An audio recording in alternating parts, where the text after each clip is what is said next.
Bonjour, nous voulions partager aujourd'hui avec vous une petite histoire.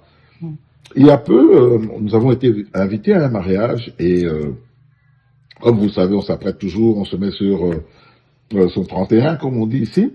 Et donc, on était prêts à sortir et j'ai constaté qu'il y avait le bouton de mon veston qui était tombé. Alors, comme je voulais pas être en retard, pour moi, c'était on y va, c'est pas grave. Mais mon épouse Madeleine a dit non, non, non. Pas question, parce que Il faut. une veste qui manque un bouton, ça saute aux yeux et j'aurai l'impression que tout le monde aura son regard fixé sur le bouton manquant.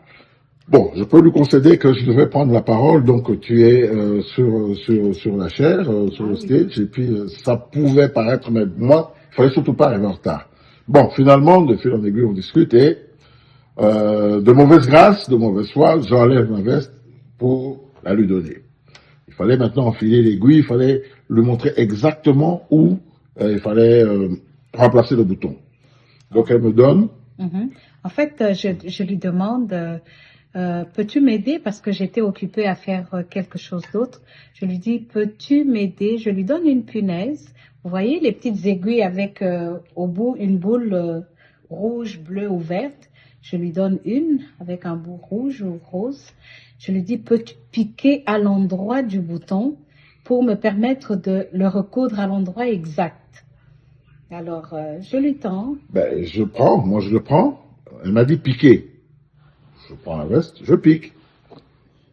Puis elle me dit non, pas de cette manière-là. Je dis, mais piquer, j'ai piqué, puis c'est voir le point rouge, puisque c'est là que tu vas passer ton aiguille.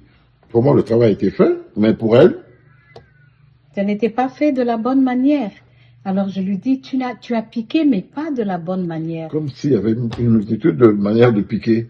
Oui, alors j'ai pris l'aiguille et je lui ai montré, regarde, on pique comme ça.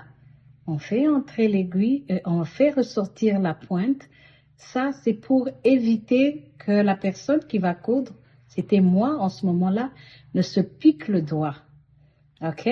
Donc, j'ai vraiment insisté pour que l'aiguille soit placée de la bonne manière. De la bonne manière, c'est ça le mot à retenir, c'est ça la phrase à retenir. Souvent, dans nos vies, nous faisons des choses, mais pas nécessairement de la bonne manière. Tout est permis, mais tout n'est pas utile. Dans ce qui est permis, il faut pouvoir le faire de la bonne manière aussi. C'est très important. Il y a des décisions qu'on prend dans notre vie, des décisions importantes. La décision de s'engager avec une personne, de commencer une relation avec une personne, de rompre une relation, de trouver un travail, de faire une entrevue de travail. Tout ça, il faut savoir le faire de la bonne manière, sans précipitation, en réfléchissant et, comme dans mon cas, en sachant écouter les conseils qui peuvent venir d'un ami, d'un époux, d'une épouse, même des enfants. Pour ceux qui ont des enfants, pourquoi pas. Mais faire les choses de la bonne manière nous demande d'avoir une attitude ouverte à la correction, d'être enseignable afin de pouvoir aller loin et de pouvoir aller de victoire en victoire, de progrès en progrès.